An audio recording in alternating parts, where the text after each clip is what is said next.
button to pop up here, and there it is. Welcome, everybody. This is April 20th, 2023. This is the Podman Community Cabal meeting. For this meeting, we usually talk about design issues or thoughts for Podman, and today we have a good slate of stuff for Podman 5.0 features, which is coming up, Container SH, and then also talk about Bug Week. So we have a HackMD going. I've put a link into the comments here for Google Meet. Please go ahead and add your comments into there as we go along, or if I'm going to try and take notes, and if I mess up, please go ahead and correct me or add links as appropriate. So given all that, I have Dan Walshall first with possible Podman 5 features. Dan. Yeah, can you put up the the slide? Yeah. Whatever the thing everybody's signing into. Oops.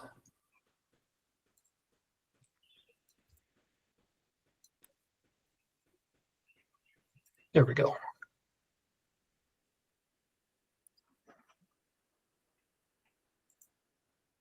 All right.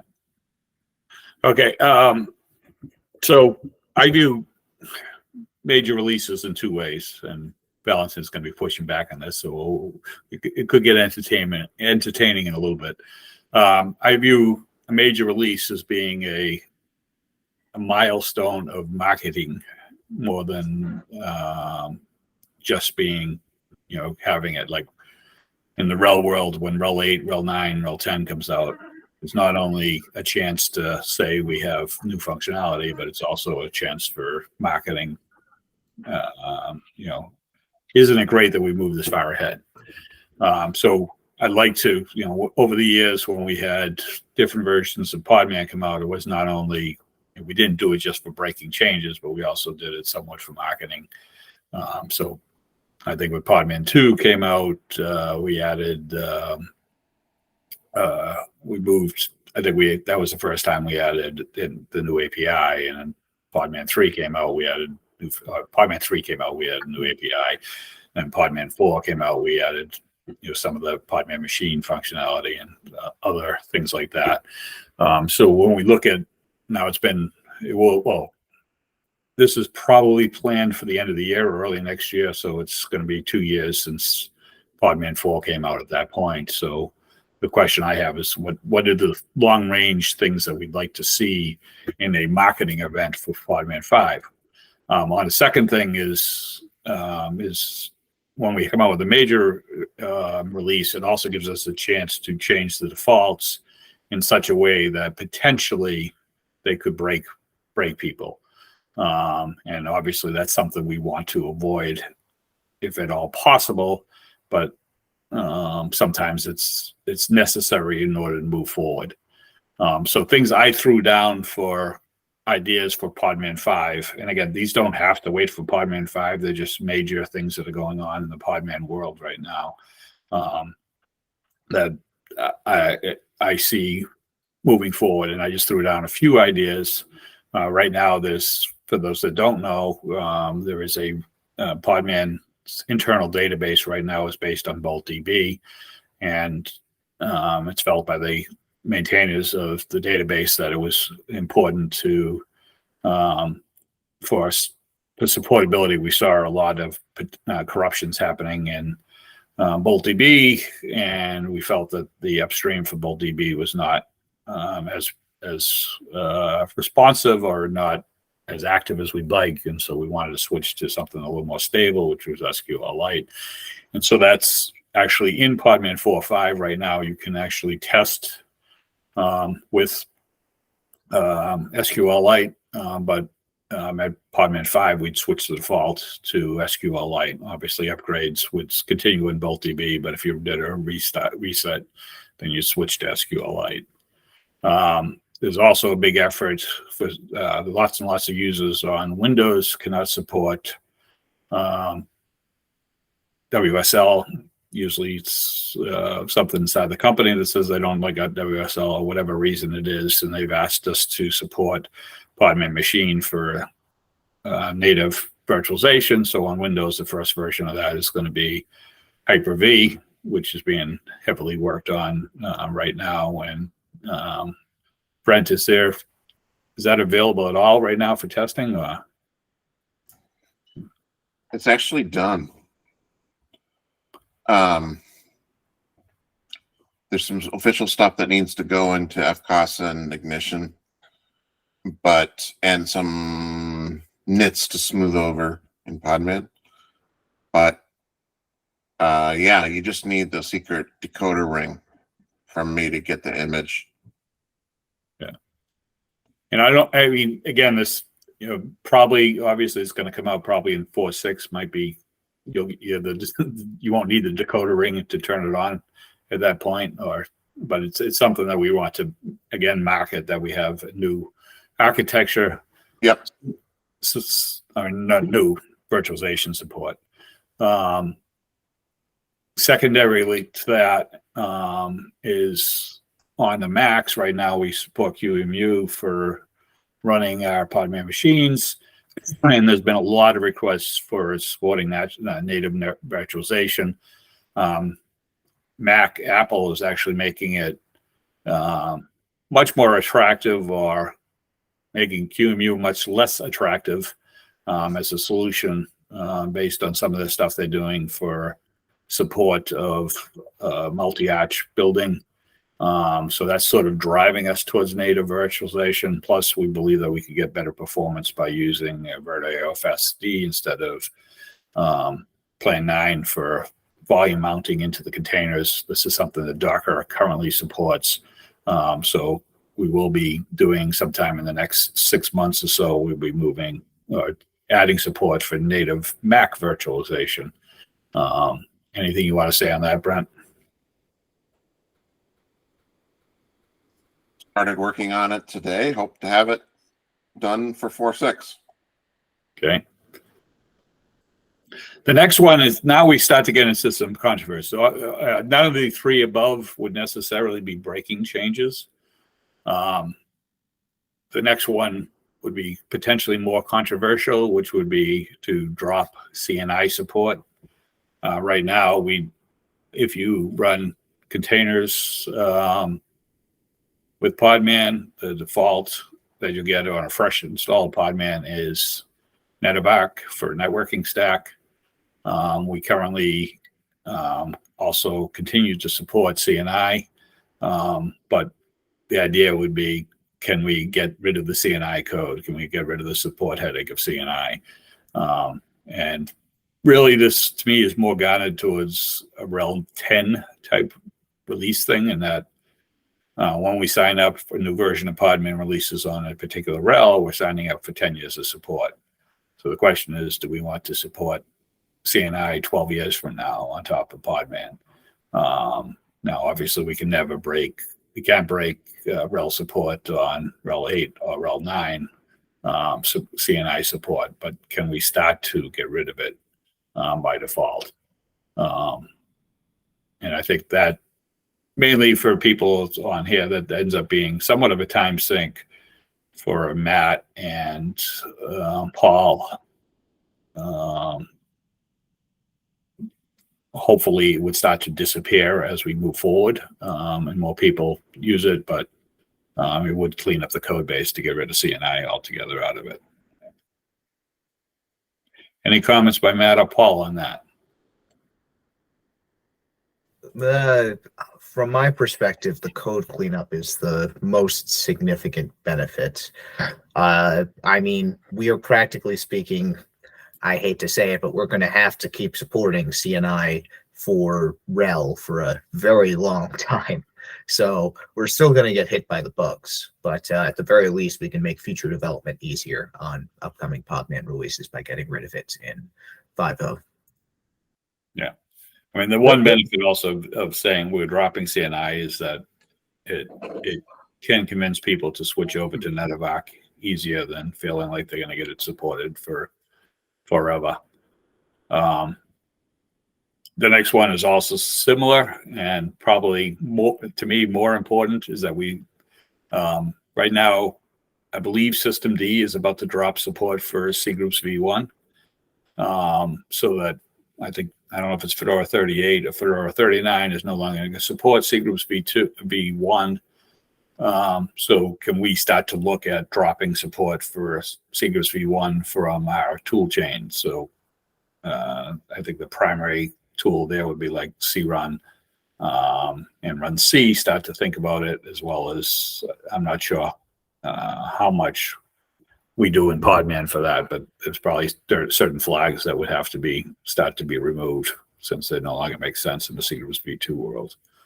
And again, I think that's just for long range support. Right now, from a rel point of view, rel 9 defaults to Secrets v2, rel 8 on Secrets v1, but rel 8 is going into support mode. I think either the next release or the one after is going to be in full support mode, so that we shouldn't be adding new features for Secrets v1 and that dying out. Anybody want to comment on that? I do.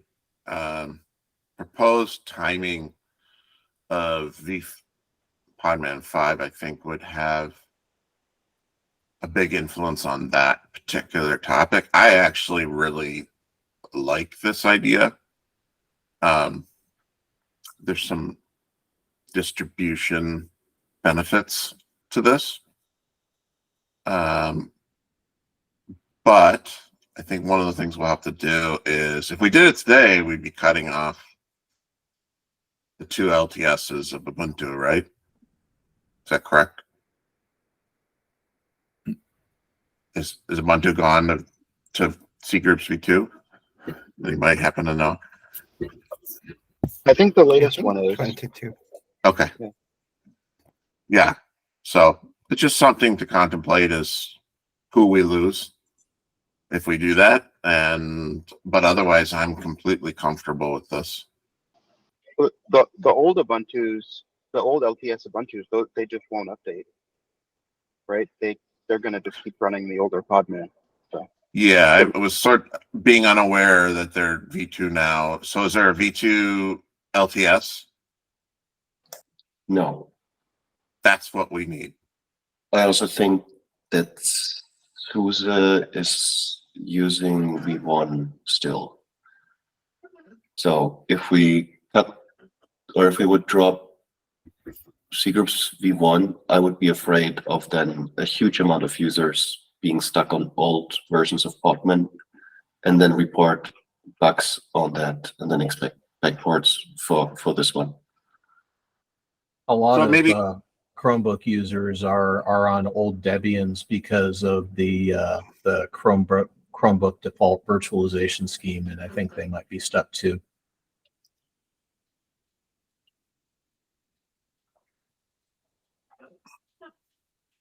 So Dan, sounds like maybe we need to kind of understand what everyone else's V2 plans sort of look like.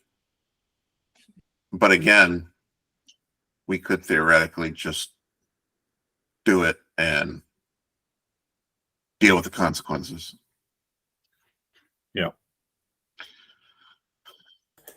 One question: how much C group code is actually in Podman? Because isn't most of it done by the runtimes? There's a fair bit of complexity involved in how we do systemd in a container and how we do the pod C groups in particular. Pod resource limits involve a fair bit of C groups v1 versus v2 last I checked. Those would be the big ones. I would say it's not a huge amount of code, but it is some of the most complicated code. If you've ever seen the code to set up our pod C groups, it's a horrifying mess of if statements.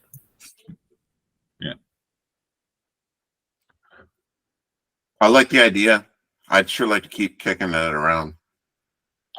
Yeah.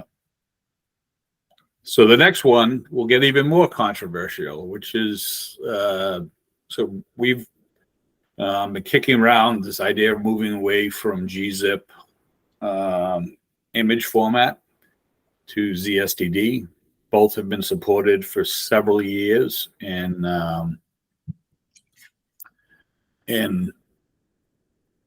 the spec, but Docker did not release for over 3 years. So Giuseppe had a pull request into Docker back in 2002, and that finally got merged, and they released a version with it in March. So they had them released from March of 2000 to March 2023.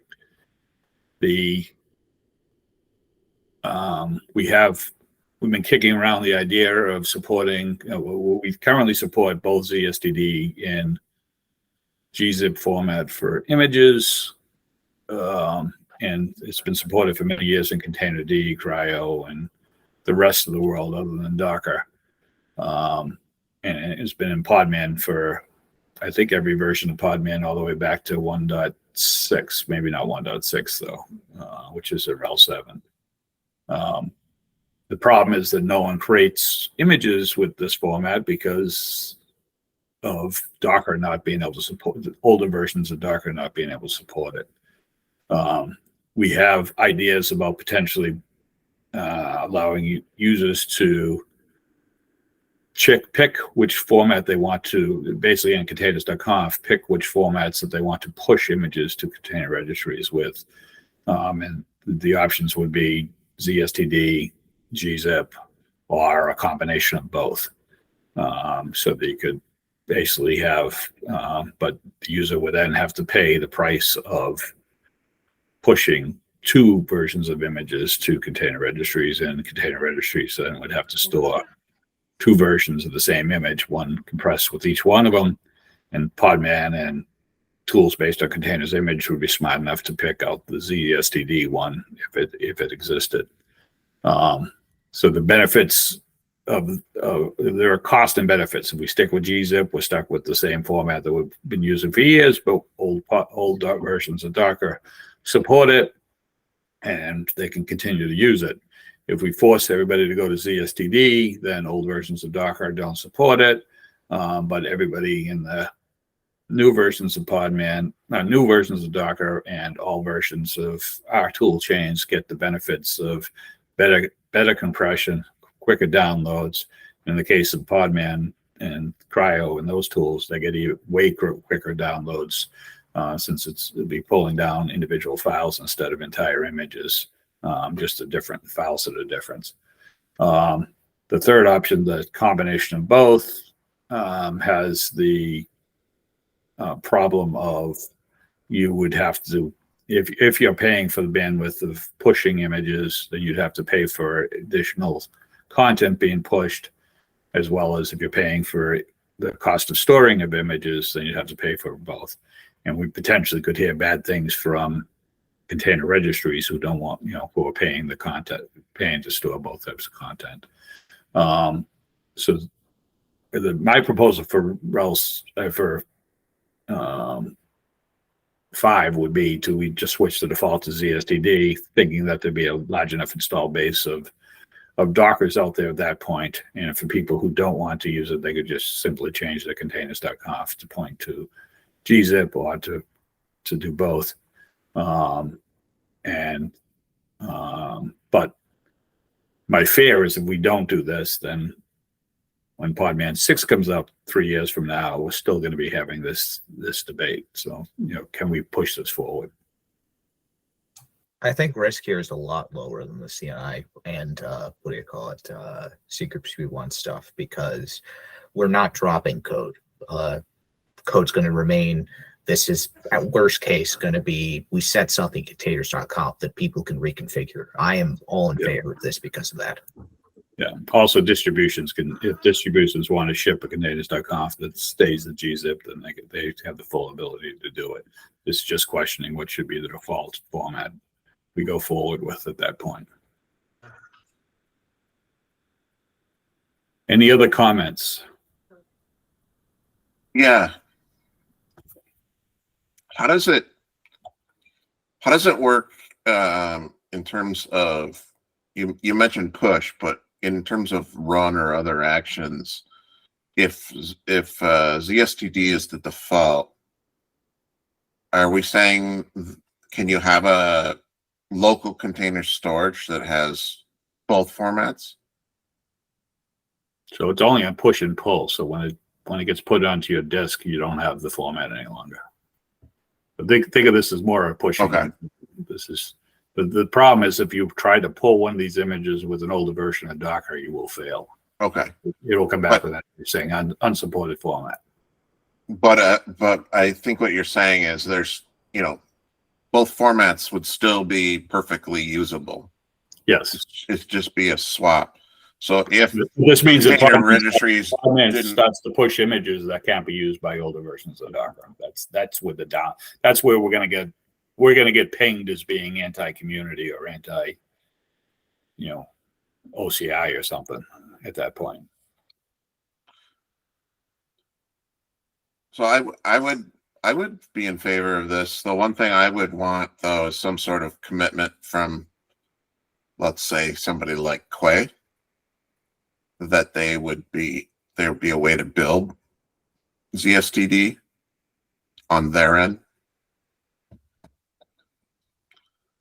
because a lot of us use combinations of GitHub and Quay and auto building. Yeah. And one image I can think of in particular is Fedora CoreOS has they have a image they use for building Fedora CoreOS, and that image is updated weekly, and it's 4.5 gig. But I believe it's built, hands off. So it'd be one of my questions would be if we switch, this would be more effective if more people could take advantage of it. Yeah. But to me, this is where the chicken and the egg situation is. Sort of like the old, before we forced C groups v2, it's like, oh, well, no one supports C groups v2. Why don't they support it? Because no one uses C groups v2. So until we start pushing ZSTD images, if you went to Quay and said, will you build with ZSTD? They'd be like, well, no one uses ZSTD. So it's sort of, The problem with CSTD is that it's, in contrast to C group, you fail immediately on the client, so the users. While with CSTD, it may be a silent change, entirely transparent to the user. But when they push their images, some of their clients may break because they're still using older versions of Docker. So let's say the error multiplication happens much further and much more transitively than for C groups v2. Yeah. And I guess, to follow up, I would argue that we did this when we started supporting OCI because older versions of Docker at the time didn't support OCI images. But at that time, Podman was brand new. So it wasn't, I guess people would expect it to potentially cause more breakage than it would now.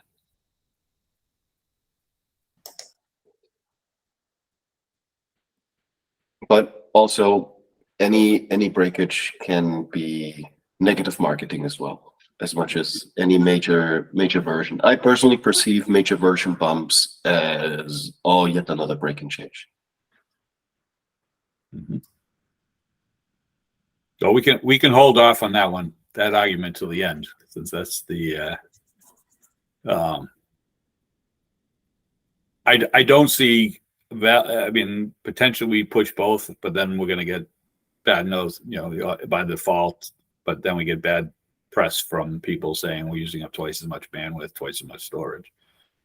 But maybe that's the valid one. But I don't think a valid one is, we'll just wait years more before anybody ever uses ZSTD, because at some point in the future there's going to be enough Docker clients out there that supporting old ones.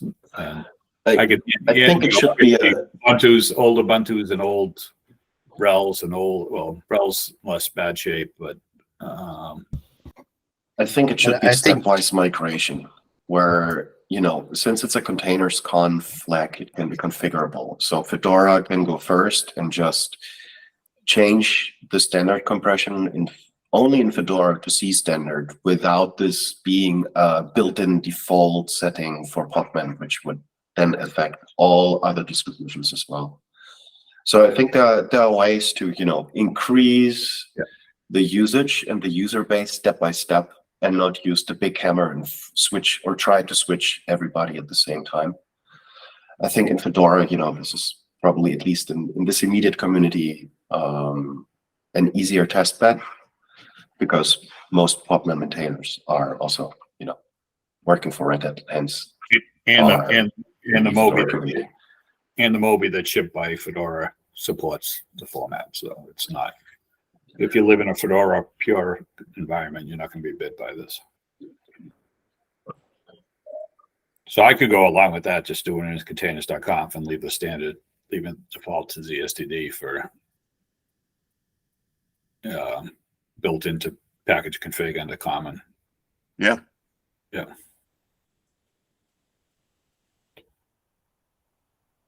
Okay. I guess for those that on the call right now, the next one is the concept of a build farm.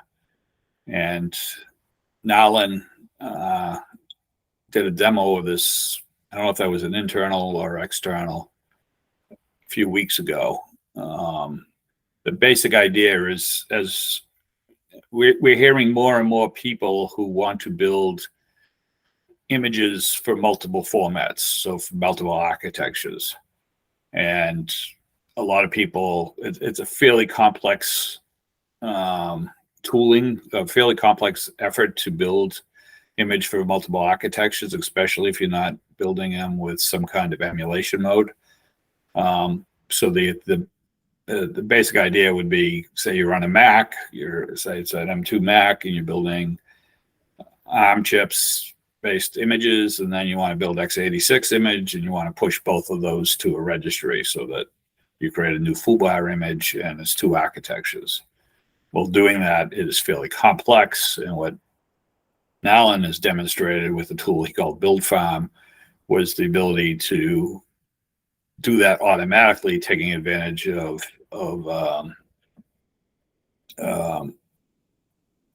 connections. So Nalan, are you on the call? Put you on the spot. He's away on PTO today. Nalan's away on PTO. Okay.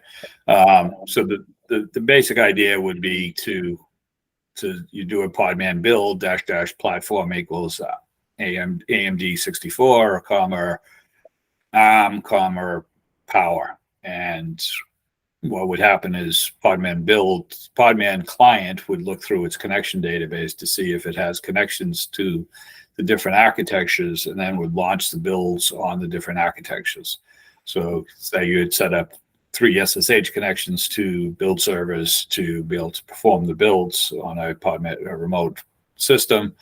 Then it would pull the images back to the local system, create a manifest list, and actually assemble the entire image and push it out to a registry. So there wouldn't be, you wouldn't have to deal with manifests. You wouldn't have to deal with any special needs for running multiple. If you're sitting on a Mac M2 and you had 2 VMs running, 2 Podman machines running, one for x86 and one for ARM, then if you built with a -- platform ARM and x86, they would go out and to the 2 different VMs on the local Mac and would build the images and then reassemble them back on the default one, and then push that to a registry.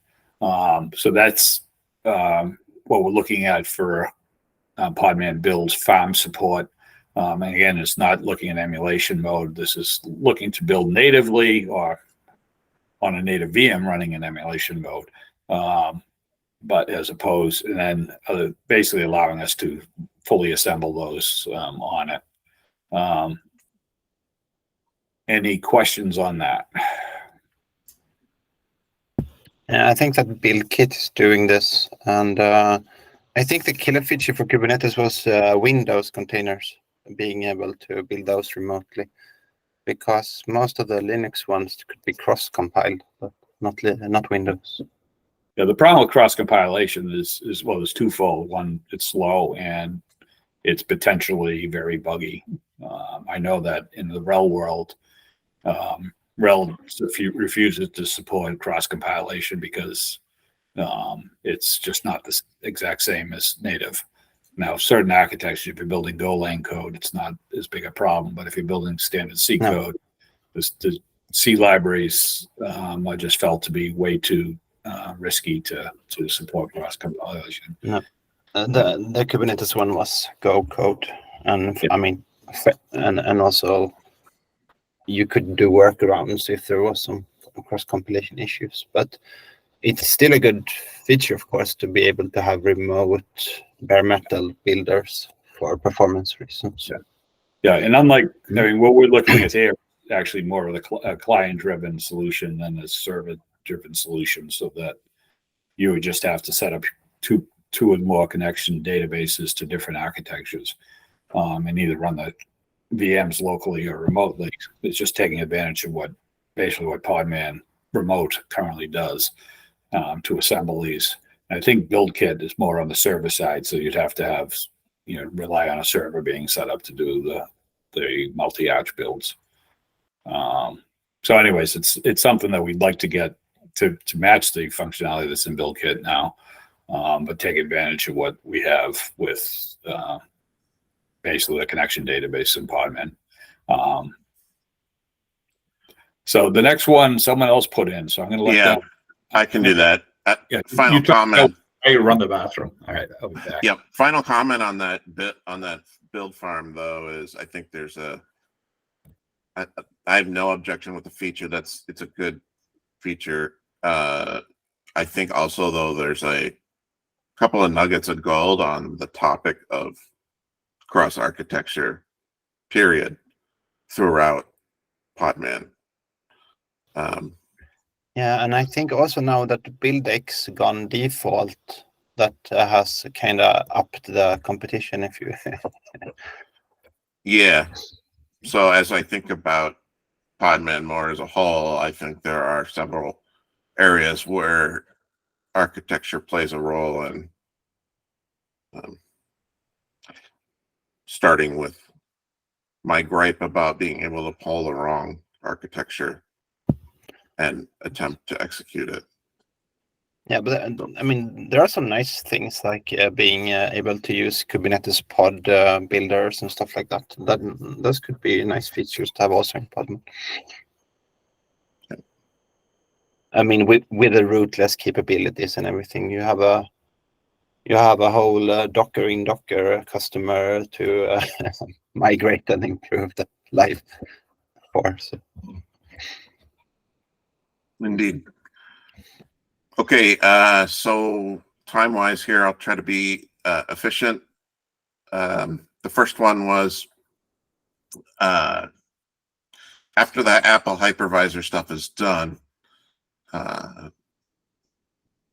someone, probably not me, needs to sit down and contemplate a refactoring of machine code. There's plenty of duplication that can be removed. I think there's a couple of changes in how we do things that could be implemented, such as factory or build type patterns, and things along those lines. Again, that's not really a feature. It's not something that users would know about. So it could be set as a goal for V5, or it could just be done in 4. whatever, and no one be the wiser.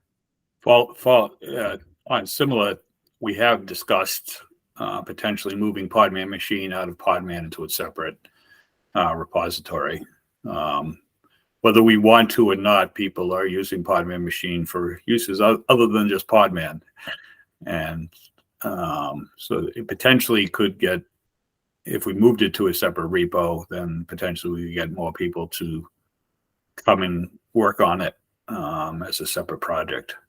So there are thoughts going around that. Agreed. I've been sort of asking questions around the team, as many of them well know, as to whether we should start making manifest lists more integral to Podman. So to me, that's an open question, but Dan wanted edge sort of ideas that, you know, are going to push things a little bit. And this might be one of those. Again, it involves some compatibility issues as well as registry things, but I wonder if it's something we should start doing. Yeah.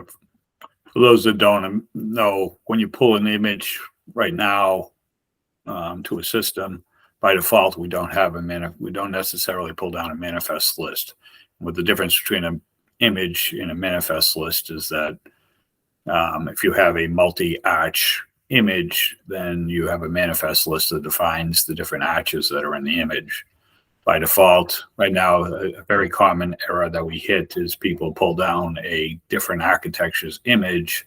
That becomes our default image. And then if you go to run that image, let's say you pull down Alpine for ARM and you're on x86-64, now you go run the command, just do a Podman run command on that later, and you think that you're going to re-pull a x86 image and run that. No, you end up running the command on top of the ARM image that you pulled down. If we had a manifest list, then we could change the behavior so that if you did pull an image for a different architecture, it would get put into the manifest list. If you ran to run it, then we could run the native and re-pull the native one down, or just have the native one available.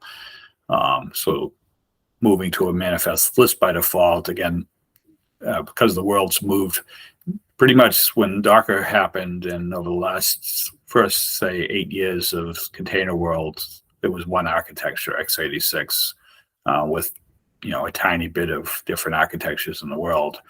And I think because of what Apple has done and the rise of ARM, now we're seeing that there's two architectures out there, you know, that are, and, you know, if risk V happens, or then there could be three architectures. And so suddenly we're living in a world where supporting multi-arch should be the default as opposed to this one-off thing. And that's why I would like to see us move to manifest lists by default. I think the last time that we talked about this, we sort of came to the conclusion that what we'd be talking about here is rather than an opt-in, this would be an opt-out. So that would be the big change, is that we would just turn it on and allow users to opt out of it as a way to start getting people to use it. Kind of like SE Linux. Anyone want to comment on this one or on SE Linux? How seriously is this going to... Sorry, go ahead, Paul. No, I totally support the idea of having manifests, because I never understood the current behavior that you just use to take from your native image, and then all of a sudden it's like no user can understand what's happening here. So I think that makes much more sense.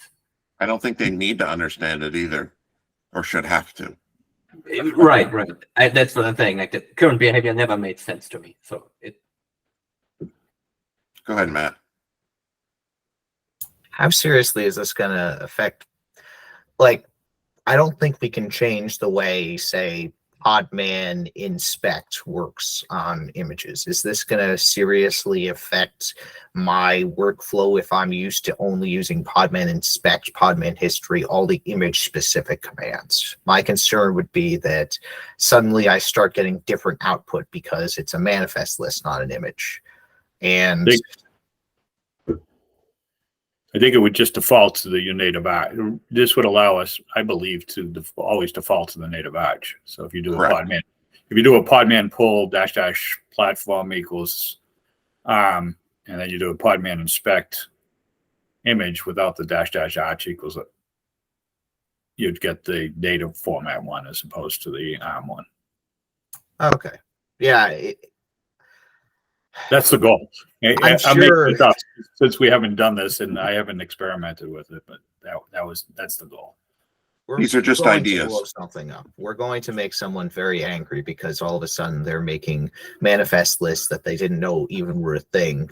But I agree that it's a good idea, and I don't think we can avoid it. What did you say? We're going to make users make manifest lists?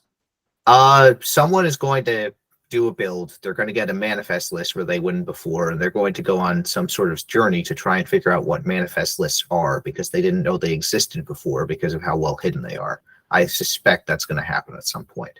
Whether they're angry about that or not, I don't know, but we're going to confuse them at the least. Those that don't know on this call, manifest list is just a JSON file. Yeah. On this. And I would suggest that we make every bit of effort to hide that there's a manifest list from people, unless people know about it and want to alter specifically the manifest list. I think there's a set of rules we could kind of come up with that would allow for that. Okay, we best move on. The next one is around this Podman machine and the OCI images. This is essentially where you can build your own images, or we could distribute our images or FCOS images via something like Quay. And this is a pretty big advantage for us. It also has a few upsides, one of which I listed there, but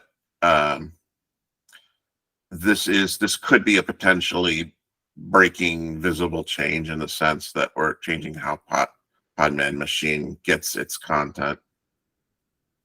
So that's why I have it kind of associated with 5. But also at the same time, we'd be using this. My plan was that we would use this to enforce that the version of the client dictates the version of the guest. And so if you have a Mac and you're using Podman 4.8, you're gonna, or rather 5.0, you're gonna get a 5.0. You're gonna get a 5.0 guest operating environment inside the machine. And if you're at 5.1, you'll get a 5.1. This eliminates our problem of mismatched clients and servers, so to speak. It's sort of a double whammy.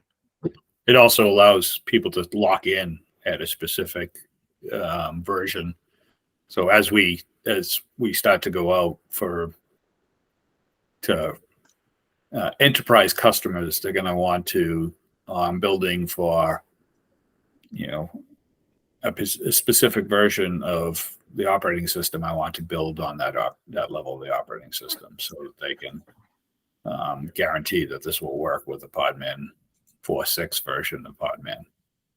For instance, say there's 5.7 and they want their servers are all at 5.3, then they can log in and build on a 5.3 based image. Yep. Yes. What is the difference between this and having a URL for the image?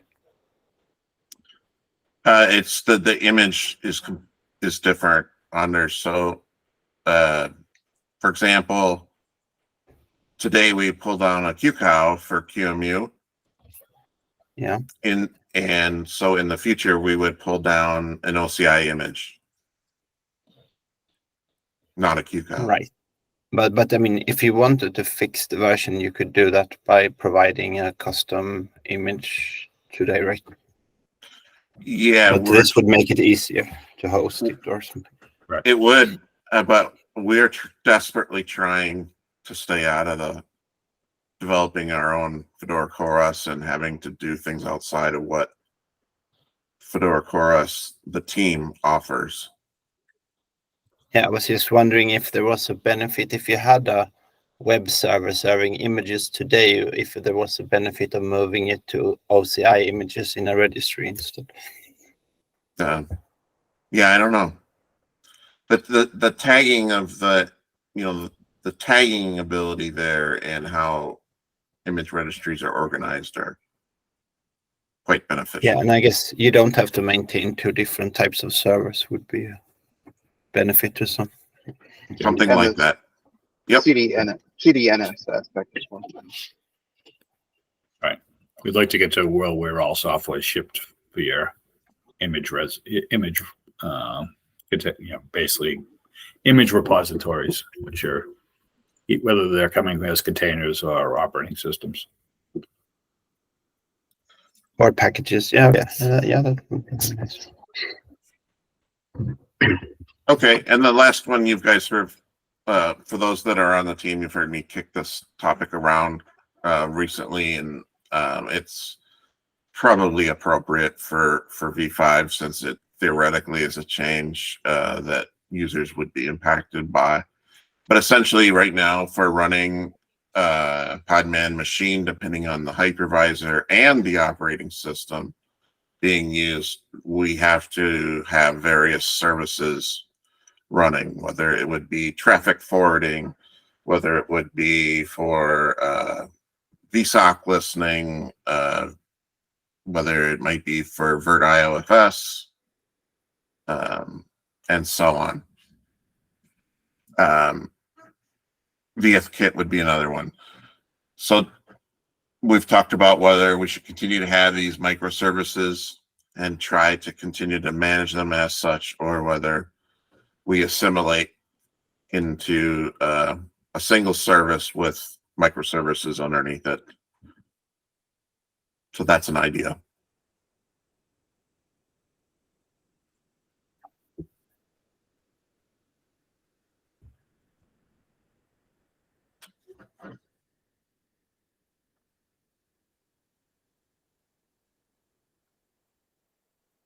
Any comments on any of this? Anybody else have ideas of what they would like to see us have in Podman 5?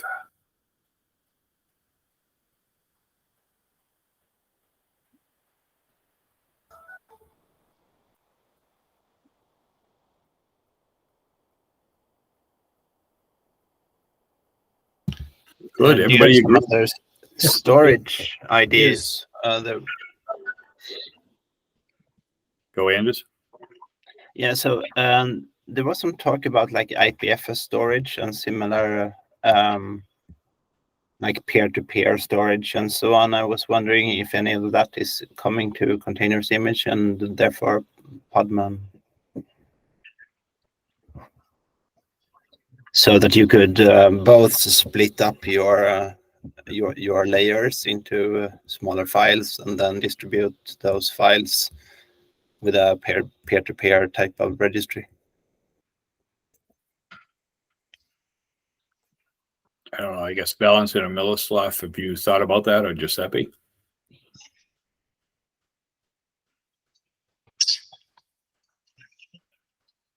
There was a talk on FOSDEM. I might.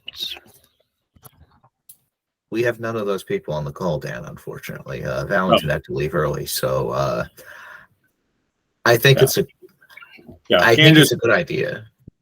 Anders, could we put that in for discussion on the next meetup, the next one of these? Yeah, sure. That seems like a decent conversation. I'll also move container shell to the next discussion for those that don't.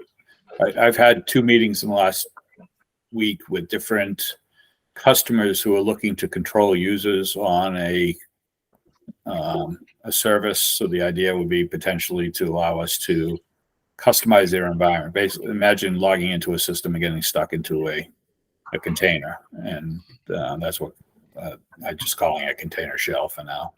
But we don't have time for that. Martin, you got to talk. You got to mess. Martin, talk. Sure. I was wondering, with the kind of marketing aspect of the major rev, whether Quadlet would get promoted from, kind of experimental tech preview to, fully supported and get some more marketing around it. Yes, definitely. Although sometimes we do that. That's more of a rel thing than it necessarily. Yeah.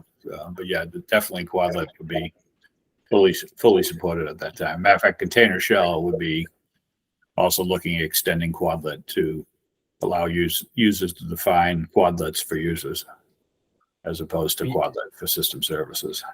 So that's speaking for upstream, I would say Quadlet is fully supported. Like we find bugs, we fix bugs, people come in with ideas. So I'm using the heck out of Quadlet and I love it. Yeah. You know, it is one of the coolest things to happen in the Podman ecosystem, you know, in my mind, like ever. I've got it running game servers. I've got it running my automatic ripping machine. And since we're being recorded, I'm not going to incriminate myself, but you know, I love it. Yeah, good.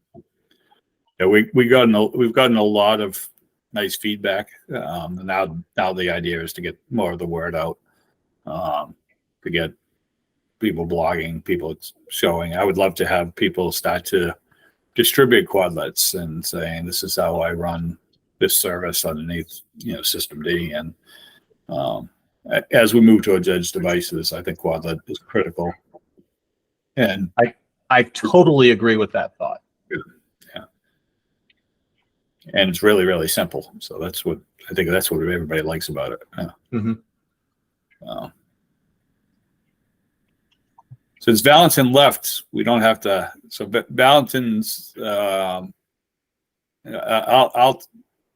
be the devil's advocate and make myself Valentin now. What he would argue is that we never break anybody. He wanted to talk about sort of Linus Torvald's idea that you never break an application by updating the kernel. And we could argue back and forth. Obviously, we don't want to break people, but we also don't want to be carrying old crufty code for forever. For me, it's more about pushing the envelope. So my concern is that when you don't break anybody, you end up with the same code that you had in 2012. So, for instance, I pushed updates that have broken people to make things more secure because some defaults picked by Docker were bad.